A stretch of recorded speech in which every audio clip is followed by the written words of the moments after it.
Welcome to వైద్యం ఆరోగ్యం. ఇవాళ మనం మాట్లాడుకోబోయే టాపిక్ ప్రెగ్నెన్సీలో కోవిడ్ వస్తే గుర్తించడం ఎలా, తల్లికి పాజిటివ్ ఉంటే కడుపులో ఉండే బిడ్డకు వస్తుందా, అలాగే గర్భధారణలో కోవిడ్ వస్తే వారికి ఎలాంటి లేటెస్ట్ ట్రీట్మెంట్ అందుబాటులో ఉంది, ఈ వివరాలన్నీ కూడా మనకు తెలియచేయడానికి 49 హాస్పిటల్స్ నుంచి డాక్టర్ మౌనిక గారు మనతో ఉన్నారు. వారితో మాట్లాడదాం. నమస్కారం డాక్టర్ గారు. నమస్తే అండి.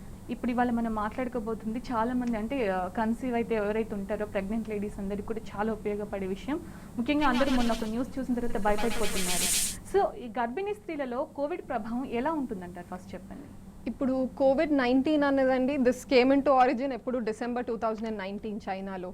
సో నార్మల్గా జనరల్ పబ్లిక్లో ఈ ఇన్ఫెక్షన్ వచ్చే ఛాన్సెస్ ఎంత ఉంటుందో ఒక ప్రెగ్నెంట్ లేడీ కూడా అంతే ఉంటుంది అండి. It is no immunocompromised state లాగా. సో మనం ఎక్కువగా భయపడాల్సిన అవసరం లేదు. So the infection chances are the same. ఇప్పుడు వచ్చినప్పుడు కూడా 70 to 80%లో ఏసిమ్టోమాటిక్ ఉంటున్నారండి.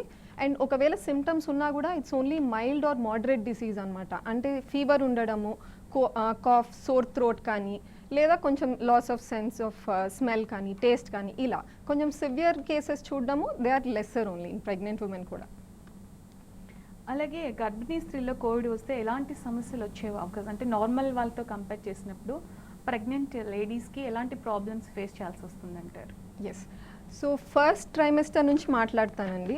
ఇప్పుడు ఫస్ట్ 3 monthsలో ఒకవేళ ఇన్ఫెక్షన్ వస్తే చాలామందికి భయం ఏంటి అంటే ఆ ఇన్ఫెక్షన్ ఒకవేళ బేబీకి ట్రాన్స్మిట్ అవుతుందా వయా ద ప్లాసెంటా అనమాట. దీన్నే మనం వర్టికల్ ట్రాన్స్మిషన్ అంటాం.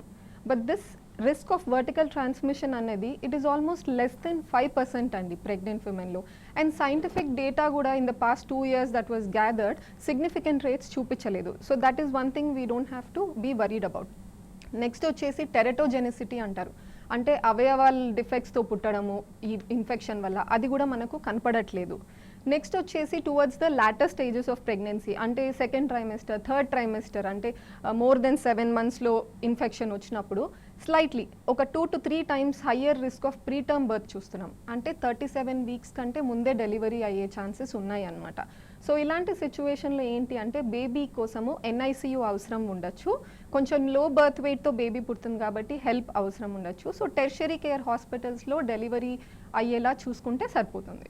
ఓకే, అంటే ఫస్ట్ ట్రైమిస్టర్లో మాత్రం ప్రాబ్లం ఏం లేదంటారా? మిస్క్యారేజెస్ రిస్క్ అంటారు కదా, miscarriage documented significant risk covid వల్ల అన్నది మాత్రం ఇంతవరకు ప్రూవెన్ లేదండి. In the data that is gathered or evidence based until now it is not there. Okay, అంటే కోవిడ్ వల్ల లోపల బేబీకి ఏదో అవుతుందనే ప్రాబ్లం మాత్రం లేదంటారు? లేదు. అంటే ఒకవేళ పాజిటివ్గా ఉన్న తల్లి లేడీ కనుక కోవిడ్ ఉంటే బిడ్డ డెలివరీ టైంలో ఎలా ఉంటుంది, ఆ తర్వాత ఎలాంటి జాగ్రత్తలు తీసుకోవాలి?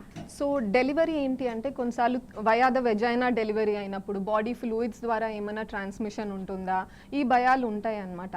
కానీ ఆ రిస్క్ కూడా తక్కువ ఉన్నందువలన జస్ట్ బికాజ్ ఒక లేడీ కోవిడ్ పాజిటివ్ ఉంది కాబట్టి మనం సిజేరియన్ సెక్షన్ చేయాల్సిన అవసరం లేదు. You can resort to vaginal డెలివరీని. డెలివరీ అయిన తర్వాత ఏంటి అంటే రూమింగ్ అనమాట. మేబీ సపరేట్గా ఫర్ అ వైల్ బేబీని పెట్టడము, కానీ బ్రెస్ట్ ఫీడింగ్ అవాయిడ్ చేయొద్దు అనమాట. ఎందుకంటే breast feeding is very important. In fact బేబీకి బ్రెస్ట్ ఫీడ్ ఇవ్వకుండా మనం బయట వేరే ఫీడ్ ఇవ్వడం వల్ల కానీ, టాప్ ఫీడ్స్ ఇవ్వడం వల్ల కానీ డయేరియాతో ఎక్కువ మార్టాలిటీ అండ్ మార్బిడిటీ ఉంటుంది then the infection itself. So either just wear a mask and feed the baby breast feeding. కొంచెం హెజిటెంట్గా ఉన్నారు, ఫీవర్ ఉన్నాయి, సిమ్టమ్స్ ఉన్నాయి అనుకుంటే డెడికేటెడ్ బ్రెస్ట్ పంప్ పెట్టుకొని ఫీడ్ బయటికి ఎక్స్ప్రెస్ చేసుకొని ఆ ఎక్స్ప్రెస్డ్ ఫీడ్ పక్కన ఎవరన్నా రిలేటివ్ కానీ తెలిసిన వాళ్ళు కానీ ఉంటే వాళ్ళు they can feed the baby. Okay, so otherwise అంటే ఇప్పుడు ఒకవేళ బ్రీత్ ప్రాబ్లం లేకుండా, ఫీవర్ లేకుండా ఉంటే మాత్రం మదర్ హ్యాపీగా బేబీకి పాలు ఇవ్వచ్చు అంటారు, చేయొచ్చు అంటారు. అంటే చాలా మంది దీంట్లో అంటే డౌట్ అన్నమాట, అసలు కోవిడ్ అంటేనే అది పెద్ద భూతం లాగా చూస్తున్నారు చాలా వరకు. నార్మల్ గా భయపడుతున్నారు, నార్మల్ వాళ్ళే చాలా భయపడుతున్నారు. అంటే ఇంట్లో ఒక ప్రెగ్నెంట్ లేడీ ఉంటే ఈ సిచ్యుయేషన్ లో ఏం చెయ్యాలి అని ఇంట్లో వాళ్ళు కూడా చాలా కంగారు పడిపోతున్నారు. సో ఇంట్లో ఫస్ట్ ఎలాంటి జాగ్రత్తలు తీసుకోవాలంటారు? ఫస్ట్ ఏంటి అంటే సైకలాజికల్గా స్ట్రాంగ్ ఉండాలండి. ప్యానిక్ అవ్వాల్సిన అవసరం అయితే లేదు. So it starts of from planning pregnancy అనమాట. కోవిడ్ కోసము ఇండెఫినెట్గా ప్రెగ్నెన్సీ ప్లానింగ్ పోస్ట్పోన్ చేసుకునే అవసరం లేదు. స్పాంటేనియస్ ప్రెగ్నెన్సీ కానీ, ఫర్టిలిటీ ట్రీట్మెంట్స్ కానీ you can go ahead. Because ఇది ఎప్పుడు వెళ్ళిపోతుంది, ఇండెఫినెట్గా అయితే మనం పోస్ట్పోన్ చేసుకుంటూ లైఫ్ని we cannot put away. And మనకి ఇప్పుడు అడిక్వేట్ డేటా ఉంది that it is not so it's trivial only, like general పబ్లిక్లో ఎలా ఉందో అలానే ఉంది కాబట్టి we don't have to push too much. And 3 norms అందరూ చెప్పేదే అనమాట, wearing mask, hand sanitations and avoiding crowded ప్లేసెస్కి వెళ్ళడము, ఇవన్నీ పాటిస్తే సరిపోతుంది. And as a part of antenatal care విజిట్స్ని ఆన్లైన్ కన్సల్టేషన్స్, వీడియో కన్సల్టేషన్స్ చేసుకుంటే ఎస్ ఎంత బేసిక్ మినిమం అవసరం ఉంటేనే you step out and maybe for a very important scan or a very important blood test కూడా ఇప్పుడు ఇంటికి వచ్చి తీసుకుంటున్నారు. So you can do that. So video consultations మనం తక్కువ చేసుకుంటే బెటర్, ఓకే, ఐ మీన్ ఎక్కువ చేసుకుంటే better, and avoid visits to the hospitals. ఇంతకు ముందు క్వశ్చన్లోనే మీరు చెప్పారు, అంటే ఒక క్వశ్చన్కి ఆన్సర్ ప్లాన్ చేసుకునే వాళ్ళు హ్యాపీగా ప్లాన్ చేసుకోండి, పోస్ట్ పోన్ చేసుకో. చాలా మంది అంటున్నారు అంటే ఈ పాండమిక్ లో ఎందుకు పోస్ట్ పోన్ చేసుకుంటే మంచిది కదా అని కొంతమంది అంటున్నారు. సో అలాంటి వాళ్ళకి మీరు ఏం చెప్తారు? I would say you cannot put this away for very long అండి. యంగ్ అయినా కానీ old age, we cannot do this forever. It's like life అనమాట. We cannot keep postponing things. We don't know ఎప్పుడు corona వెళ్ళిపోతుంది మనకు తెలీదు. But ఇప్పుడు ఏంటి అంటే ద గుడ్ పార్ట్ ఇస్ మనకు 2 years బ్యాక్ అంటే ఇప్పుడు we have data better and treatment options ఏంటి, we have better idea about it, కాబట్టి మేనేజ్మెంట్ కూడా బెటర్ ఉంటుంది. So they can go ahead. And also మనకు వ్యాక్సిన్స్ కూడా ఇప్పుడు ఉన్నాయి కాబట్టి that will also provide the extra help. They can go ahead. ఇప్పుడు guidelines కూడా వచ్చాయి that both pregnant women and also breastfeeding post delivery వాళ్ళు కూడా they can take the vaccine. Okay, అలాగే అంటే కోవిడ్ వస్తే ఎలా ట్రీట్మెంట్ ప్రెసెంట్ నార్మల్ పేషెంట్స్కి వీళ్ళకి ప్రెగ్నెంట్ వాళ్ళకి డిఫరెంట్గా ఉంటుందా? ఎలాంటి ట్రీట్మెంట్ ప్రెసెంట్ అందుబాటులో ఉందంటారు? ఎస్, సో నేను ఫస్టే చెప్పాను కదండి, ఇన్ఫెక్షన్ రిస్క్ అనేది జనరల్ పబ్లిక్తో కంపేర్ చేసుకుంటే మనకు ప్రెగ్నెంట్ లేడీస్కి కూడా ఆల్మోస్ట్ సిమిలర్ ఉంది అని. బట్ ద ఇంపార్టెంట్ పార్ట్ ఏంటి అంటే ఒకవేళ ఇన్ఫెక్షన్ వస్తే ఒక ప్రెగ్నెంట్ లేడీలో స్లైట్లీ మార్జినలీ కొంచెం higher risk of hospital admissions, ICU admissions చూస్తున్నాం అనమాట. వెరీ స్లైట్లీ, భయపడాల్సిన అవసరం లేదు. అది కూడా రిస్క్ ఫ్యాక్టర్స్ ఉంటాయి అనమాట. ఒకవేళ లేడీ చాలా ఎల్డర్ లేడీ 35+ ఉంది, already pre existing medical conditions ఉన్నాయి, డయాబెటీస్ కానీ బీపీ కానీ, కొంచెం ఒబీస్ లేడీ, బిఎంఐ అంటాము 25 kg/m² కంటే ఎక్కువ ఉండడము, ఇలాంటి వాళ్ళలో మనం స్లైట్లీ రిస్క్ హయ్యర్ చూస్తున్నాం. బట్ మేనేజ్మెంట్ విషయంలో చూస్తే మైల్డ్ సిమ్టమ్స్ ఉంటే obviously it is home isolation. And normal వాళ్ళలాగా you have to keep track of your temperature, keep track of your oxygen saturation with pulse oximeter. Extra మనం what we have to keep track of అంటే 5th month తర్వాత foetal moments తెలుస్తాయి మదర్కి. So అది కూడా we have to keep track. ఒకవేళ if she things moments కొంచెం తక్కువ అయ్యాయి లేదా గుర్తించలేకపోతుంది అంటే ఇమీడియట్గా she has to resort to the doctor. And scanning వచ్చేసరికి CT scan involves exposure to radiation. ఇది కొంచెం డౌట్ఫుల్ ఉంటుంది మదర్కి. But when you look at a pregnant lady, మాకు ఎప్పుడు కూడా the first priority is the health of the mother. Definitely we want to look after the baby also, but presently our first priority will be the mother's health. So CT scan, though it involves radiation, ఒకవేళ need ఉంటే like she's complaining breathlessness, చాలా days నుంచి పర్సిస్టెంట్గా fever ఉంది, symptoms ఉంది అంటే she has to get a CT scan. Accordingly if needed get admitted also. And admit అయిన తర్వాత type of treatment category అంటే ఇప్పుడు డ్రగ్స్ తీసుకుంటాము, ఈ డ్రగ్స్ వల్ల ప్రెగ్నెన్సీ మీద ఎటువంటి ప్రభావం ఉంటుంది అంటాం. వి కేటగరైజ్ అనమాట డ్రగ్స్ని ABCDX అని చెప్పేసి. So A is something which is beneficial in pregnancy and a hesitance లేదా రిలక్టెన్స్ లేకుండా we can admit them administer them. But going towards D and X ఇట్లాంటి category drugs they are contraindicated. What we are usually giving remdesivir కానీ all this can be given అండి. But coming to doxycycline కొంచెం avoid చేయాలంటారు. And admit అయినప్పుడు ఎక్స్ట్రాగా then a normal patient we have to look at the foetal moments, monitor చేస్తూ ఉండాలి. స్పెషల్గా చూస్తూ that is the extra one that is needed అనమాట. రైట్, కాలర్ ఉన్నారు కుమారి విజయనగరం నుంచి. కుమారి గారు, డాక్టర్ గారు ఉన్నారు, మాట్లాడండమ్మా. మీ ప్రాబ్లం ఏంటో చెప్పండి. నమస్తే అమ్మా, చెప్పండి కుమారి గారు. మ్యారేజ్ అయ్యి 3 years అయింది మేడం. పాపకి ప్రెగ్నెంట్ హాస్పిటల్కి చూపించారు, ప్రాబ్లం ఏమి లేదు అంటున్నారు. ఓకే అండి, అదే టెస్ట్ అన్ని చేయించుకున్నారు. లాస్ట్ మంత్ టెస్ట్ అన్ని చేయించుకున్నారు, ప్రాబ్లం ఏం లేదు అన్నారు. ఇప్పుడు వాళ్ళ హస్బెండ్ కి ఇద్దరికి పాపకి అల్లుడికి ఇద్దరికి టెస్ట్ చేశారు మేడం. ఓకే అండి. అది మరి ఏంటి అంటే ఇంతకు ముందు పీరియడ్ కరెక్ట్ గా వచ్చేది కాదు madam. Hmm.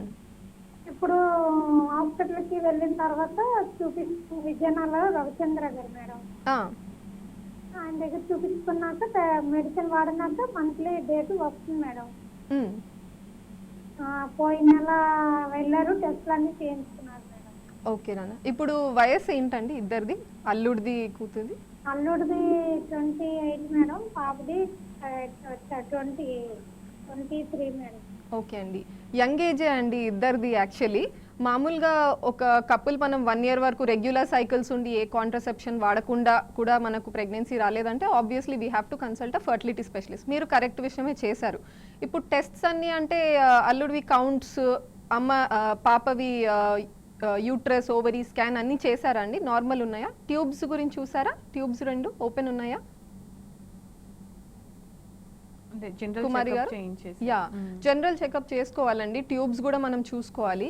If everything is fine, RCOG guidelines ప్రకారం కూడా మనం మాట్లాడితే ఐడియలీ 2 years తర్వాత వీ హ్యావ్ 2 arms అనమాట. 1 option will be you can try ఒక 2-3 సార్లు ఐయుఐ, ఫెయిల్ అయితే ఐవీఎఫ్కి వెళ్ళాలంటారు. Or we can even go for direct IVF అంటారు కొన్నిసార్లు. There can be reasons. So ఏ ప్రాబ్లం ఉందో మనం ఎగ్జాక్ట్గా కనుక్కొని we have to take the treatment. So 3 years is a long time. We can't just keep trying naturally.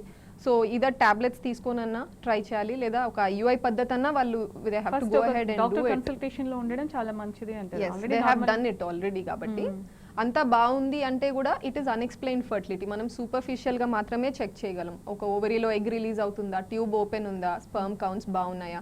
But internal microscopic factors we don't no. Quality of egg ఎలా ఉంది, quality of sperm ఎలా ఉంది, inside tube movement function ఎలా ఉంది, they are both meeting inside or not, ఇవన్నీ మనకు తెలియదు. దీన్నే అన్ఎక్స్ప్లెయిన్డ్ ఫర్టిలిటీ అంటారు. Meaning it's not that there is no problem, మనం ఆ ప్రాబ్లమ్ని డిటెక్ట్ చేసే అంత అడ్వాన్స్ టెక్నాలజీ మనకి ఇంకా లేదు చేతిలో. బెంగళూరు నుంచి కాలర్ ఉన్నారు, కుమారి గారు. కుమారి గారు, డాక్టర్ గారు ఉన్నారమ్మా, మోనికా గారు, మీ ప్రాబ్లం ఏంటో చెప్పండి. మేడం గారు నమస్తే అండి. నమస్తే మా. మేడం గారు, మాకు ఇలాగా అంటే ఒక 1 year నుంచి మెన్సెస్ సరిగ్గా రావట్లేదు మేడం గారు. 1 year నుంచి అండి సైకిల్స్ సరిగ్గా రావట్లేదా? మెన్సెస్ అంటే 1 month 40 days కి 50 days కి ఇలా అవుతుంది మేడం గారు. ఓకే. ఇక్కడ నార్మల్గా డాక్టర్స్ చూపిస్తే వాకింగ్ చేయాలి అని చెప్తున్నారు. వాకింగ్ చేయాలి. వాకింగ్, ఓకే ఓకే అండి. ఒక్కొక్కసారి 50 days కి వస్తుంది మేడం. ఏమైనా దానికి వాకింగ్ ఏమైనా పరిష్కారం అంటే ఇంకేమైనా ఉందా మేడం గారు? ఓకే అండి. సో మీరు చెప్పిన దాన్ని బట్టి నాకు అర్థమైంది ఏంటి అంటే ఇర్రెగ్యులర్ సైకిల్స్ ఉంది, పీసీఓడి ప్రాబ్లం ఉంది అని చెప్పుంటారు. ప్లస్ వెయిట్ కొంచెం హయ్యర్ సైడ్ ఉన్నప్పుడు ఏంటి అంటే డెఫినెట్గా ఒక 5 to 10% మనం వెయిట్ని కొంచెం తగ్గించుకోగలిగితే కూడా ఫర్టిలిటీ ట్రీట్మెంట్స్లో మనకు ఇంప్రూవ్డ్ రెస్పాన్స్ దొరుకుతుంది అనమాట. ఎందుకంటే మనం ఇచ్చే ఇంజెక్షన్స్ కానీ ట్రీట్మెంట్స్ కానీ ఓవరీస్ వరకు బెటర్ అప్రోచ్ అవుతాయి, మీ రెస్పాన్స్ కూడా బెటర్ ఉంటుందండి. అపార్ట్ ఫ్రమ్ దట్ పీసీఓడికి వేరే కూడా డ్రగ్స్ ఉంటాయి అన్నమాట విచ్ విల్ హెల్ప్ డెఫినెట్గా. కొంతమంది మెట్ఫార్మిన్ అని ఉంటారు, షుగర్స్ కంట్రోల్లో పెట్టుకోవడానికి ఆ టాబ్లెట్ తీసుకుంటారు. And apart from this lifestyle modification చాలా important as advised by the doctor అండి. అంటే డైలీ ఎక్సర్సైజెస్ కానీ లేదా ఫుడ్స్ కొంచెం outside fried foods, very high sugar fatty foods, ఇవన్నీ కూడా మనం అవాయిడ్ చేసుకోవాలి. కంప్లీట్గా సైకిల్స్ డెఫినెట్ రెగ్యులర్ అవుతాయా ఇమీడియట్గా అన్నది మనం చెప్పలేం just by doing this, but at least the response ట్రీట్మెంట్కి బెటర్ అవుతుంది అండి. So once you get maybe 2 to 3 kgs down also then maybe you can go ahead for the treatment start చేసేసుకొని the success rates will be better. అలాగే age factor ఎంతవరకు పనిచేస్తుంది అంటారు? చాలామంది ఇప్పుడు ఇంతకు ముందు కంపేర్ చేస్తే ఇన్ఫర్టిలిటీ అని చెప్పేసి చాలామంది చెప్తున్నారు.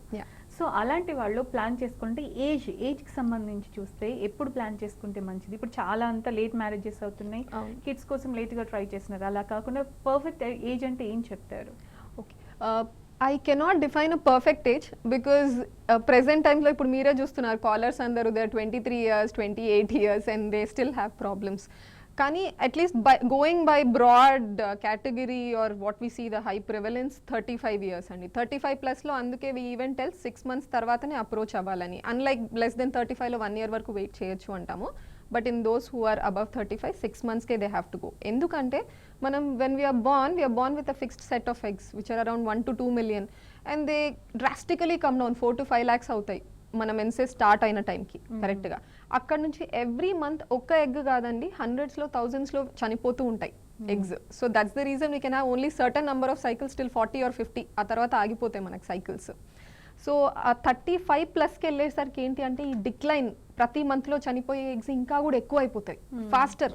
The progression is much faster. అందుకే మనం యాక్సిలరేటెడ్గా ట్రీట్మెంట్స్ తీసుకోవాలి 35+లో. రైట్, కాలర్ ఉన్నారు రాజమండ్రి నుంచి ధనలక్ష్మి గారు. ధనలక్ష్మి గారు, మీ సమస్య ఏంటో చెప్పండి, మా డాక్టర్ గారు వింటున్నారు.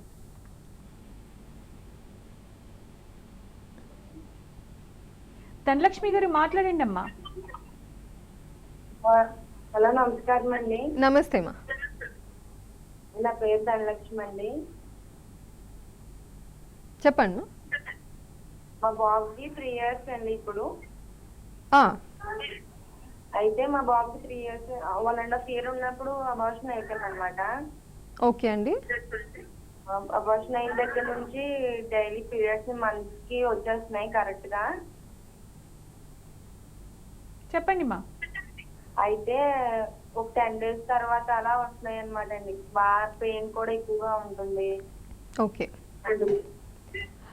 మీకు చెప్పండి మా. చెప్పండి. డెలివరీ మీకు ఇది అబార్షన్ అయింది అన్నారు కదా, టాబ్లెట్స్ తోనే జరిగిందా లేదా డిఎన్సి క్లీన్ చేయాల్సి వచ్చిందా అండి గర్భసంచిని? టాబ్లెట్స్ తోనండి. ఎందుకంటే అండ్ డెలివరీ నార్మల్ అయిందమ్మా, సిజేరియన్ అయిందా? నార్మలేనండి ఫస్ట్ డెలివరీ. ఓకే అండి. ఇది మీరు పెయిన్ ఎక్కువ ఉంటుంది ఈ మధ్య పీరియడ్స్లో అంటున్నారు కదా, 10 days డిఫరెన్స్ మీరు ఎక్కువగా బాదర్ కానక్కర్లేదండి. ఎందుకంటే 21 రోజుల నుంచి 35 రోజుల వరకు ఈ వేరియేషన్లో పీరియడ్స్ వస్తే దాన్ని మేము రెగ్యులర్ అనే కన్సిడర్ చేస్తాం, ఇర్రెగ్యులర్గా కన్సిడర్ చేయము. సో మీ రేంజ్ రెగ్యులర్ సైకిల్స్లోనే వస్తుంది కేటగిరీలో. కానీ పెయిన్ ఎక్కువ వస్తుంది అంటున్నారు కదా ముందు కంటే ఇప్పుడు. రీజన్స్ ఏముండొచ్చు అంటే, ఒకటి వచ్చేసి ఇలా డెలివరీ అబార్షన్ అయిన కేసెస్లో అడినోమయోసిస్, ఎండోమెట్రియోసిస్ అన్న కండిషన్స్ చూస్తాం. ఎందుకంటే డెలివరీ టైం యూట్రస్ కాంట్రాక్ట్ అవుతుంది, చాలా కాంట్రాక్ట్ అయినప్పుడు ఏమవుతుందంటే యూట్రస్ లోపల ఉన్న లైనింగ్ వచ్చేసి కొన్నిసార్లు గర్భసంచి గోడలో కూర్చోవడం కానీ, లేదా కంప్లీట్ బయట వచ్చి ట్యూబ్స్ మీద మన ఇంటెస్టైన్స్ మీద అంతా కూర్చోవడం కానీ జరుగుతుందన్నమాట.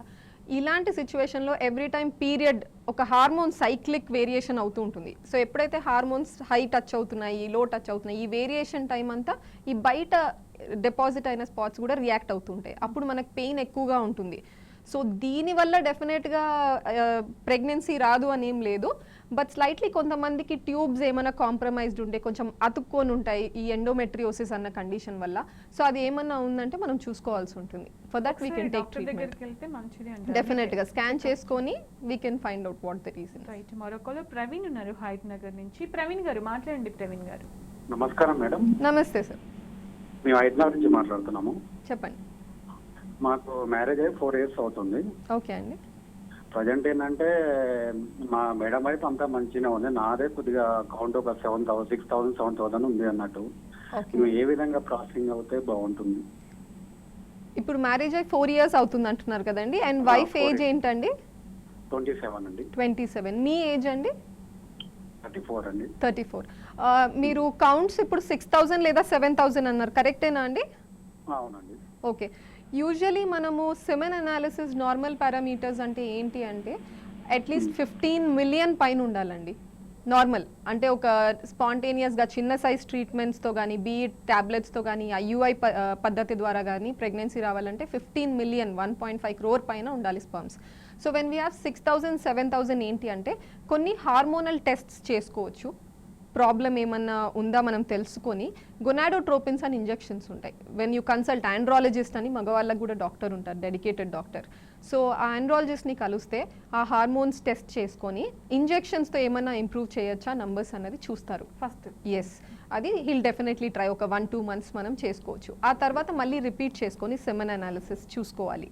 But if the counts are still below 10 million పైన ఉంటేనే మనం అట్లీస్ట్ ఐయుఐ అటెంప్ట్ చేయొచ్చు. But when they are less than 10 million IVF పద్ధతి ద్వారా వెళ్ళొచ్చు. ఐవీఎఫ్లో మనం ఎన్ని ఎగ్స్ బయటికి తీస్తున్నామో విమెన్ నుంచి అన్ని స్పర్మ్స్ ఉంటే చాలు. ఇక్సీ ద్వారా ఒక్కొక్క ఎగ్లో ఒక స్పర్మ్ వేస్తాం కాబట్టి. సో 6,000 7,000 మీరు అన్నట్టు ఉంటే they are more than sufficient for an IVF process. So maybe numbers are like this only, maybe IVF can be an option for them. But sperm count తక్కువగా ఉన్నప్పుడు ఇప్పుడు 5-6,000 ఉన్నప్పుడు ట్రీట్మెంట్ తీసుకున్నా కూడా అది 10,000 అబోవ్ అవ్వాలి అన్నారు, అవుతుందంటే 10 million. 10 మిలియన్. యా, అది మనం అన్ని కేసెస్లో చెప్పలేము, ఎందుకంటే కొన్నిసార్లు ద రిపోర్ట్స్ వేరీ అండి టైం టు టైం. అందుకే అట్లీస్ట్ 2-3 రిపోర్ట్స్ ఉండి మనం క్రాస్ చెక్ చేసుకొని చేస్తాము అంటాం. కొన్నిసార్లు ఏంటంటే బ్రెయిన్ నుంచి సిగ్నల్స్ వస్తాయి, గొనాడోట్రోపిన్స్, దాని ద్వారానే టెస్టిస్లో ప్రొడ్యూస్ అవుతాయి మనకి sperms. So there can be very rare cases, but you can have కొంచెం ఇంప్రూవ్మెంట్స్, చెప్పలేం. Okay right. రాజమండ్రి నుంచి మరో కాలర్ ఉన్నారు, భువనేశ్వరి గారు, డాక్టర్ గారు ఉన్నారమ్మా, మాట్లాడండి. నమస్తే అండి. నమస్తే భువనేశ్వరి గారు. నా వయసు 23 అండి. ఓకే అండి. 20 ఏజ్ లో పాప పుట్టిందండి. 7th month డెలివరీ అయింది. ఓకే అండి. నెలల నిండకంటే 7th month డెలివరీ అయిపోయింది. అయితే పాపకి 8th month ఆ టైంలో మళ్ళీ ప్రెగ్నెన్సీ వచ్చింది. అయితే పాప వీక్ గా ఉంది కదా అని టాబ్లెట్స్ వాడేసానండి. ఓకే అండి. అది క్లీన్ టాబ్లెట్ల ద్వారా అబార్షన్ అయిపోయింది. అయిపోయాక మళ్ళీ 1 year గ్యాప్ తీసుకుని ప్రెగ్నెన్సీ వస్తే బేబీ బాగాలేదని అబార్షన్ చేస్తారండి. ఓకే. క్లీనింగ్ చేశారండి. ఓకే. మళ్ళీ 1 year గ్యాప్ తీసుకుని మళ్ళీ ప్రెగ్నెన్సీ వచ్చిందండి. ఓకే అండి. ఫస్ట్ స్కానింగ్ తీసి 3 నెలలు అంతా బాగానే ఉంది కదా అని చెప్పి మళ్ళీ 4th month వచ్చాక అకస్మాత్తుగా బ్లీడింగ్ అయిందండి ఎర్లీ మార్నింగ్.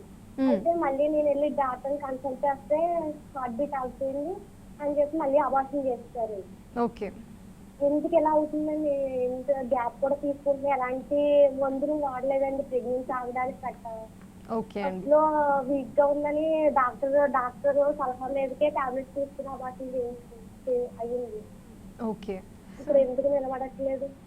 ఇది దీన్ని మనం రికరెంట్ ప్రెగ్నెన్సీ లాస్ అంటామమ్మా. అంటే 2 లేదా ఎక్కువ అబార్షన్స్ అయిన వాళ్ళలో రికరెంట్ ప్రెగ్నెన్సీ లాస్ అంటాం. ఎస్పెషలీ మీరు అన్నట్టు ఫస్ట్ 3-4 నెలల్లో అవుతుంది ఇది హార్ట్ బీట్ వచ్చి వెళ్ళిపోవడము. ప్రైమ్ రీజన్స్ ఏంటి అంటే మోస్ట్లీ జెనెటిక్ ఎర్రర్స్ అంటారు, క్రోమోజోమ్ అబ్నార్మాలిటీస్, అంటే జన్యుపరంగా ప్రాబ్లమ్స్ ఉండడం వల్ల అలాంటి బేబీ ఒకవేళ ముందుకు వెళ్ళి డెలివరీ అయినా కూడా అవయవాల డిఫెక్ట్స్ పుట్టడం లేదా బుద్ధిమాంద్యం అలాంటి conditions. So this is a nature's way of selecting the embryo. అంటే నేచరే మనకు ఇది పిండం సరిగా లేదు వద్దు అని అక్కడ ఆపేస్తుంది before it creates problems further. So ఇట్లాంటి బట్ ద బ్రైట్ సైడ్ ఏంటి అంటే ఆల్మోస్ట్ ఇది రికరెంట్ ప్రెగ్నెన్సీ లాస్ ఒక 100 మందిలో ఒకరికి ఇద్దరికే మనం చూస్తాం, 1-2% ఇన్సిడెన్స్. కానీ ఆ చూసే వాళ్ళలో 70-80%లో నెక్స్ట్ ప్రెగ్నెన్సీ హెల్తీగా ప్రోగ్రెస్ అయ్యి డెలివరీ అవుతుంది. సో ఇప్పుడు మీరు చేయాల్సింది ఏంటి అంటే మీరు కపుల్గా 2 అబార్షన్స్ అయ్యాయి ఇలా కాబట్టి they have to get some tests done. ఏంటి అంటే జెనెటిక్ టెస్ట్స్ అండి, అది బ్లడ్ టెస్టే, మదర్కి ఫాదర్కి ఇద్దరికి చేస్తారు. అది కాకుండా రక్తం గడ్డగట్టే ఛాన్సెస్ టెండెన్సీస్ కొంచెం ఎక్కువ ఉండడం వల్ల అంటారు, యాప్లా ప్రొఫైల్ చేసుకోవాలి. Then test your sugars, prolactin levels, ఇలా కొన్ని 4-5 టెస్ట్స్ ఉంటాయి అన్నమాట. అవి చేసుకొని నార్మల్గా ఉన్నాయి అంటే we can go head. The problem ఏంటి అంటే చాలా మందిలో మనం కనుక్కోలేం ద రీజన్, బట్ 70-80% లో ప్రోగ్నోసిస్ ఇస్ గుడ్. నెక్స్ట్ ప్రెగ్నెన్సీలో మళ్ళీ ఇలాంటిది రిపీట్ అవుతుంది అని లేదు. Mostly they will go healthy. Test చేయించుకుంటే మంచిది. హైదరాబాద్ నుంచి ప్రియాంక ఉన్నారు కాలర్. ప్రియాంక గారు, డాక్టర్ మోనికా గారు ఉన్నారమ్మా, మీ ప్రాబ్లం ఏంటో చెప్పండి. Hello madam, good afternoon madam. Hello Priyanka గారు. హలో మేడం, నేను 6th month pregnant madam. Oh very good. ఏం లేదు, థ్యాంక్ యూ మేడం. ఏం లేదు మేడం, జస్ట్ ఒక డౌట్, అంటే వ్యాక్సిన్ వేయించుకోవచ్చా కోవిడ్ లేకపోతే? ఎస్ అండి. So I would say take the vaccine అండి, బికాస్ ఫస్ట్ ట్రైమెస్టర్లో కూడా ఏమంటున్నారంటే ద ఫస్ట్ డోస్ని వ్యాక్సిన్ డోస్ని ఫస్ట్ ట్రైమెస్టర్లో ఒక్కటి అవాయిడ్ చేయమంటున్నారు. ఎందుకంటే మన చేతిలో స్టిల్ 100% డేటా లేదు that it will not cause teratogenicity in the baby అని చెప్పి. సో ఇప్పుడు మీరు డెఫినెట్గా డోస్ తీసుకోవచ్చు వ్యాక్సిన్ని, and you take the next vaccine after at least 6 to 8 weeks, the second dose. You can go ahead and take ani manchide. అలాగే ఇప్పుడు ఒక ఆవిడ కన్సీవ్ చేసింది, అలాగే డెలివరీ అయిన తర్వాత తీసుకోవచ్చు అని కూడా చాలా మంది అడుగుతున్నారు. సో వ్యాక్సిన్ గురించి. యా, డెలివరీ తర్వాత అయితే definitely any time you can take అండి. ఎందుకంటే వ్యాక్సిన్స్ తీసుకున్న బోత్ డోసెస్ అయిపోయినా ఒక ఆల్మోస్ట్ మంత్కి మ్యాక్సిమం పీక్ యాంటీబాడీ రెస్పాన్స్ వస్తుంది. సో ఈ antibodies via the breast milk వెళ్ళి బేబీకి కూడా ప్యాసివ్గా ప్రొటెక్షన్ ఆఫర్ చేసే ఛాన్సెస్ ఉన్నాయి. So that is an extra advantage. అదే డెలివరీకి ముందు అంటారా, like the lady who called Mrs Priyanka, ఇప్పుడు మనం ఒక వ్యాక్సిన్ తీసుకుంటే 6th మంత్లో you are again taking it by 7th or 8th month, at least by around the time of delivery, డెఫినెట్గా ప్రొటెక్షన్ ఆఫర్ చేస్తుంది. She can go ahead and take. So అంటే వ్యాక్సిన్కి సంబంధించి ఎలాంటి అపోహలు అక్కర్లేదు లేదు, because they are all dead vaccines అండి. లైవ్ వ్యాక్సిన్నే ఎప్పుడు కూడా కాంట్రా ఇంటిగ్రేటెడ్ ప్రెగ్నెన్సీలో. డెడ్ వ్యాక్సిన్స్ ఏవైతే కోవాక్సిన్ కానీ కోవిషీల్డ్ కానీ, ఇప్పుడు లేటెస్ట్గా స్పట్నిక్ 5 వస్తుంది Russian origin vaccine, that is also like Covishield అనమాట. ప్రొడక్షన్ ద మేడ్ ఏదైతే ఉందో. So all the 3 are dead vaccines and అవి ఏమీ రిస్క్ పోస్ట్ చేయవు ప్రెగ్నెంట్ విమెన్ మీద. So they can go ahead and take them. అలాగే ప్రెగ్నెన్సీ విషయానికి వచ్చేటప్పటికి న్యాచురల్గా ట్రై చేసే వాళ్ళు కాకుండా నార్మల్గా ఇప్పుడు హాస్పిటల్కి వెళ్ళాలనుకున్న వాళ్ళు చాలామంది భయపడుతున్నారు. అంటే అక్కడికి వెళ్తే మళ్ళీ లేనిపోని మనం ట్రై చేసేదాన్ని కాకుండా ఇంకేమన్నా అవుతుందా అని చెప్పేసి. సో అంత భయం అవసరం అంటారా? ఒకవేళ కావాలనుకున్న వాళ్ళు ట్రై చేయొచ్చు అంటారా? హాస్పిటల్కి వెళ్ళొచ్చు అంటారా? ఇప్పుడు ఐవీఐకి సంబంధించి కూడా చాలా మంది ఆలోచిస్తూ ఉంటారు, వెళ్ళాలనుకుంటారు, బట్ ఒకలాంటి కన్ఫ్యూజన్లో ఉంటారు. వాళ్ళకి ఏం చెప్తారు? ఇప్పుడు ఇలాంటి పేషెంట్స్లో కూడా మనము completely we cannot shut ourselves from life అండి. The thing is, even in the house there can be risk. So మనం ఎస్పెషలీ ఇట్లా 35+ మనం మాట్లాడాం కదా, కొంచెం యాక్సిలరేటెడ్ డిక్లైన్ ఉంది, వెళ్ళే కొద్దీ ఏంటంటే మెడికల్ కండిషన్స్ క్రాప్ అప్ అవుతాయి, sugar, BP. They have to be quick అనమాట. యంగ్ లేడీస్లో కూడా ఇప్పుడు ఏంటి అంటే we are taking all the possible precautions at the centre. In fact house కంటే కూడా I think we are creating a more protected environment. స్టాగర్డ్గా పేషెంట్స్ని పిలవడం కానీ, మోర్ ఆఫ్ వీడియో కన్సల్టేషన్స్ చేయడం కానీ, హ్యాండ్ శానిటేషన్, టెంపరేచర్ చెక్ చేసే we are receiving the other patients. So we are taking all the precautions possible. So ఇక్కడ ఇన్ఫెక్షన్ కాంట్రాక్ట్ అయ్యే chances ఉన్నాయి అని they should put out the treatments. కావాలంటే we will only help in decreasing the number of visits and planning the treatment accordingly. అట్లా right doctor గారు. ప్రెగ్నెన్సీలో Covid వస్తే గుర్తించడం ఎలా, తల్లికి బిడ్డకి ఒకవేళ డెలివరీ తర్వాత వస్తే ఎలాంటి జాగ్రత్తలు తీసుకోవాలి, అట్ ది సేమ్ టైం ఇన్ఫర్టిలిటీతో సఫర్ అవుతున్న వాళ్ళకి ఫర్టిలిటీలో ఎలాంటి ట్రీట్మెంట్ అందుబాటులో చాలా క్లియర్గా చెప్పారు. Thank you so much. Thank you అండి. ఇది వాళ్ళ వైద్యం ఆరోగ్యం. Stay tuned to news. వైద్యం ఆరోగ్యం.